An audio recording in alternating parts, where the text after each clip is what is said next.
Hello, everybody, and welcome to today's episode of the Jacksonville Jaguars Insider Podcast. My name is John Shipley. I'm your host and beat reporter, and I've been your beat reporter covering the Jacksonville Jaguars for OnSI every single day since August 2019, and we are continuing to move forward through yet another season together. As always, you can find us in our 100% free, 24/7 boots on the ground coverage when you follow us on social media such as Facebook and Twitter at Jaguars on SI. You can also find us at www.si.com/NFL/Jaguars. All right, folks, welcome to today's episode of the Jacksonville Jaguars Insider Podcast.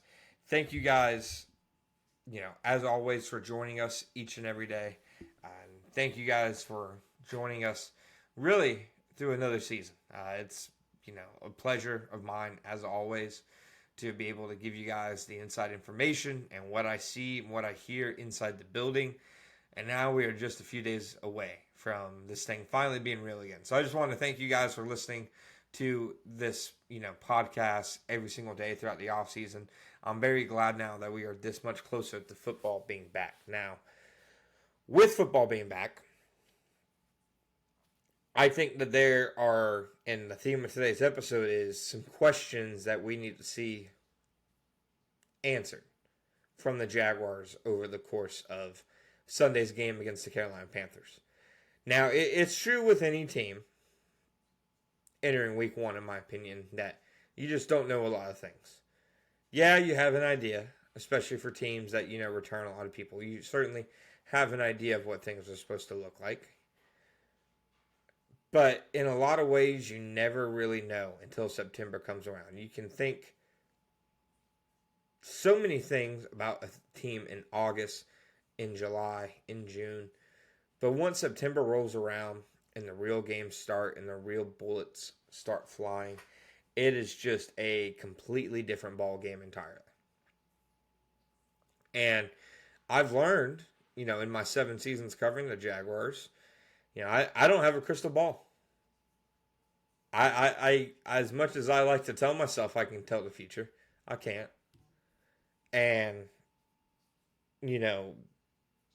there have been times covering this team where I have thought things about the team throughout training camp and entering the season and was so confident and steadfast in these thoughts.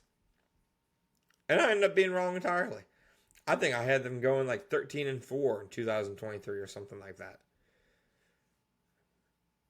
And that is why, to me, there's always an element of unknown. I had somebody ask me in my mailbag, will this be the year they put it all together? I don't know. Maybe they start out fast and then, sputter down the end. Maybe they come out of the gate slow and then pick it up at the end of the year. Maybe they look dominant from week one on. Maybe from week one on they look like they don't know what they're doing. I don't know what to expect from this team. From the coaching staff to the front office to the roster, everything has been an overhaul. And I like a lot of what they've done. And that's not me saying that, change is bad or anything like that. I just sincerely do not know what to expect in many regards, when it comes to the franchise and the team that we're about to see hit the field on Sunday against the Panthers. So when they do hit the field against the Panthers, there's a few questions about the team that I think we need to see answered. Questions that I don't think you see over the course of preseason, of training camp, the offseason program, whatever you want to call it. Now, the first one's obvious. The Travis Hunter question. I know we're beating a dead horse. Talk about it many episodes, but with how much they gave up for Travis Hunter, it's a worthwhile question to ask. And that question is, what exactly will Travis Hunter's role be? And I'm not naive enough to think that what we see from Hunter in week one is going to be what you see from him week in and week out. I don't think that would make much sense because I do think that they are smartly going to approach it the way of we have a chess piece and we can use him different ways as needed throughout the year. But I do think week one can show us what are their general ideas for his usage. I'm of the belief it will be as playing 75 to 80% snaps on offense and maybe closer to 60 on defense. I do think that he'll play more offense than defense, even though I think he's a better defender than he is on offense. But, they traded up for him. They took him at number 2 because they realized that scoring was a premium, and this is a guy who, at least based on his athleticism, should have no trouble finding the end zone. Maybe not this week. We're not going to project him to score in his debut game or in every week, etc. But one way or another, seems like a guy who, should be able to help them quite a bit on the offensive side of the ball. So, my question, I just need to see answered is, what exactly is the vision? Is it, playing most offensive series and then being situational with defense?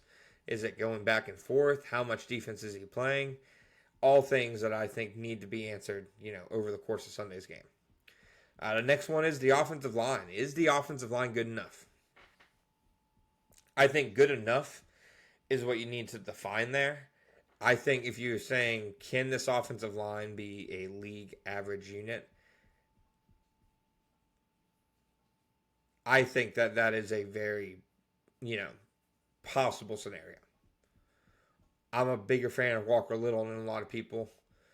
I think that Anton Harrison, if they can get him to reach his potential some way, can be a very quality people. And I know they're, that's not an opinion held, just by myself. There are others in the NFL who hold that opinion about Anton, who aren't parts of the Jaguars. Anton is seen around the NFL as a very talented young offensive tackle. Just has to clean some things up and get it really together. But while I don't think this offensive line will be a bottom 5 unit or anything like that, will it be good enough? Can it be better than the 24th or 23rd best offensive line in football? I think it's a fair question to ask, and we'll obviously learn more about the offensive line week in and week out. But the Panthers added some guys in the interior. They have Derek Brown, they have Bobby Brown, Deshaun Warden. It's definitely, they spent some high picks on the edges. It's definitely a defensive line that, we should have learned something about the Jaguars. And then the last one is, what does Liam Cohen's offense really look like? So many of us have pointed to Tampa over and over again. That makes sense why. Liam was the play caller, play designer. It was his scheme on the offensive side of the ball, 100%. But he has much different personnel in Jacksonville. He has an elite receiver in Brian Thomas, but Brian Thomas isn't the same kind of archetype as Mike Evans. You have an offensive line that's, in my opinion, not very similar. You have some talent at running back. You have a tight end who seemingly, has a pretty high ceiling and who looks like he is putting it together more and more, really, each practice. So now that Liam Cohen, is running the show, what does this offense look like? Does it just look like a carbon copy out of Tampa Bay?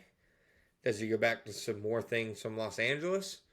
Or does he morph it and shape it and shift it, because he has this specific roster that he, has to win with, etc. I think that Liam is a very talented play caller.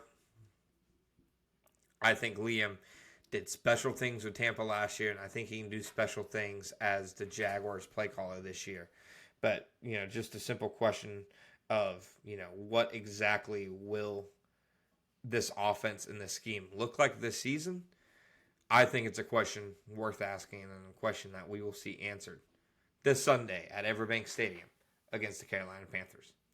Thank you guys for joining me. My name is John Shipley, and as always, we'll be back next time.